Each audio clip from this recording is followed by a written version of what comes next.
What's up, everybody? Explicit lyric warning. May contain vulgar, offensive content. Viewer discretion advised. Y'all still here, so y'all gonna have to wear this. I'm Just Jay. I'm 44. And if I look like I've been to prison, it's because I have. Yeah. Hey, so my pronouns are this cracker and that cracker, and I'm okay with that. And if you think my pronouns are wrong, do realize I'm a convict, not an English major. I know a cracker's a noun. I've been doing this for 44 years. I'm a pro at it.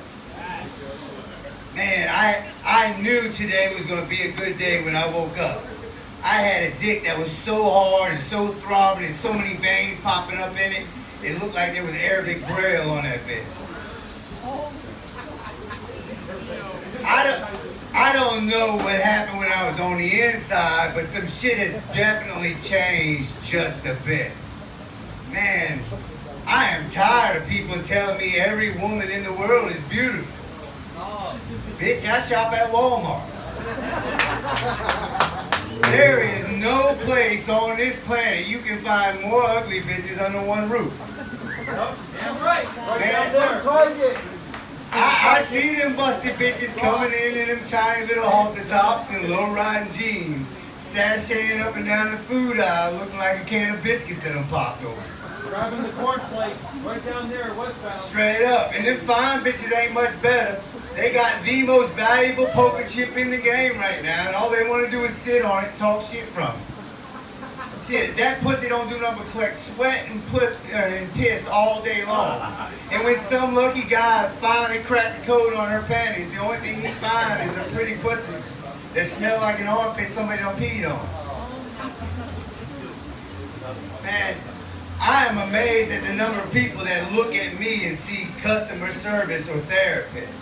At least once a day, I have to tell somebody, hey man, I'm bald, but I'm not Dr. Phil. Straight up. Man, I drove in from Atlanta the night before last. I'm trying to get a coffee at a Wawa. A dude walks up to me and says, I'm a little fucked up right now. I said, what? Dude said, my girlfriend just left me and she already hooked up with one of my homeboys. I said, man, I absolutely do not know why you just told me that. But man, it's 2023. You can't lose your guy or your girl. Just your turn. Turns out it was your homeboy's turn next. And what about the people that want to eavesdrop on your conversation when you're not even talking to them and tell you how offended they heard when you weren't talking to them? I was talking to a girl on the phone. She's all the way out of Colorado. She asked me, she said, you're dating out there? I said, yeah, a little on the apps, a little off the apps. But I'm going to be honest with you. It's getting increasingly hard to find a piece of pussy that's not attached to a cunt. Oh, man. I shouldn't have said that, man. As soon as I said that, I heard a woman's voice yell out, you should never say anything about anybody like that in public. It is negative. At first, I thought it was coming from the intercom, so I was like, excuse me? Who are you talking to? The woman went out over and said, I'm talking to you. I said, whoa, ma'am, I absolutely don't give a fuck. Right. I don't give a fuck what you find offensive when you're eavesdropping on my conversation. But if I'm being honest, that's not a negative word at all. I said, it's a great word, and I wish I had a word just like that that worked on stacks of cash and Lamborghinis. She's like, what's that supposed to mean? I said, it's simple, ma'am. I said the word cunt one time and one magically appeared when I old. If I had a word like that that worked on stacks of cash and Lamborghinis, the world would never hear from me again. Shit. Hey, so I'm 44. I spent almost 23 years here in the Florida prison system, and it took forever to get out of it. But I didn't go to prison to lose my sense of humor. If anything, I kicked it up a notch. Man, I'd sneak off in the officer's bathroom and polish their toilet seats off with Ben Gay.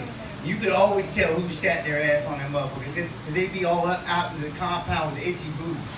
The rednecks be digging all up in their shit, complaining. The white female officers, they were all the same. They'd back up to the building and just go to swaying back and forth like they were listening to church music. Straight. The black chicks, they treated their itchy booties the same way they treat their heads when their braids are too tight. They just sit there and keep popping. But I wouldn't give them no mercy. They come into the dorms and tell everybody get naked, squat, and cough.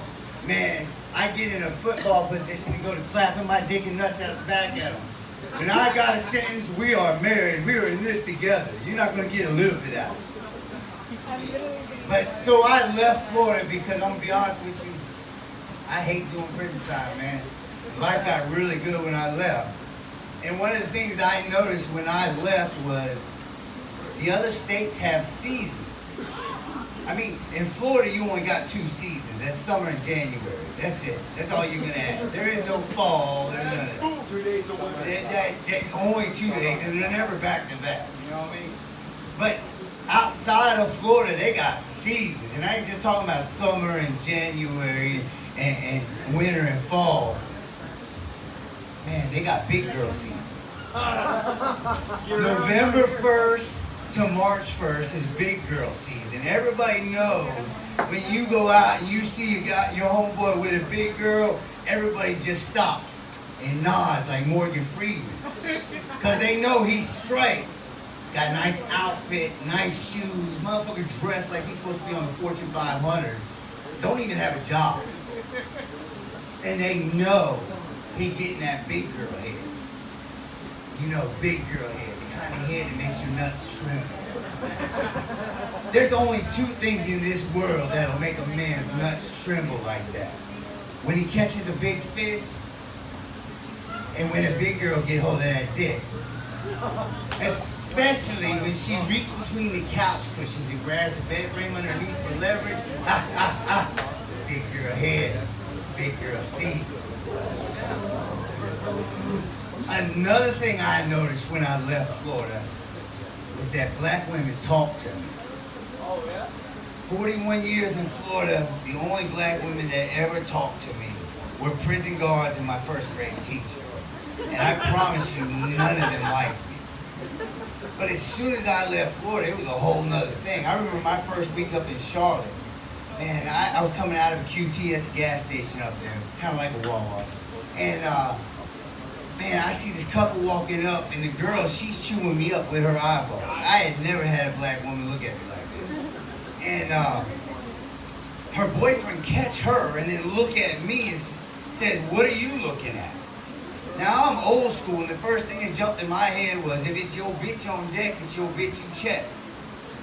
But I just looked at him and I said, "Bruh, she know." He goes, "What she know?" I said, "Come on, bruh. You know. The whole world knows that everything tastes better on a cracker."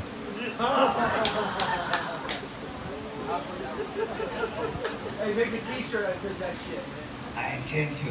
It's already in the making. Wait, what? 2 minutes? All right. Where'd you go to after Florida? I went to Charlotte, then Atlanta, Nashville, Columbia. Now I'm hanging down here for a couple days. I gotta be in Atlanta on Wednesday though. So I recently, a few months ago, I lost my job and broke up with my girlfriend on the same day. And I'm gonna be honest with you, if I had known I was gonna lose my job, I wouldn't have broken up with my girlfriend. But she conveniently still had 2 things I didn't have. That was a job and a vagina, you know what I mean? But to be honest with you, the real reason we broke up is because we were always arguing. It was about the dumbest shit. It was about exercise. She likes jogging, and I don't. I like telling jokes, and she didn't have a sense of humor. So we were doomed from the get-go. But if I'm being honest with you, the real reason I broke up with her was because it was too much pressure on me to keep ahead of her or to stay even with her. Because I knew that Charlotte had way too many Captain Save-A-Hoes and police. And if I let her get ahead of me, it was going to look like this tattoo fool was chasing her. And it was not going to be a good day. Straight up. So I'm going to leave y'all with a joke, right? The guy walks into a bar with a Rottweiler, slaps the shit out of it, orders a beer. When he slaps it, the dog's mouth drops wide open. He pulls out his dick and lays it on the dog's tongue. Whoa! As he's drinking the beer, the dog's mouth is trembling. He sets the bottle down and he slaps him again and his mouth is wide open again. Does this several times throughout the night. Finally, he pulls the dick out of the dog's mouth slams shut. And he looks around all mean like at the bar and says, do any of y'all think y'all are man enough to do that? Little sissy in the back said, I will if you promise not to hit me so hard. Just kidding.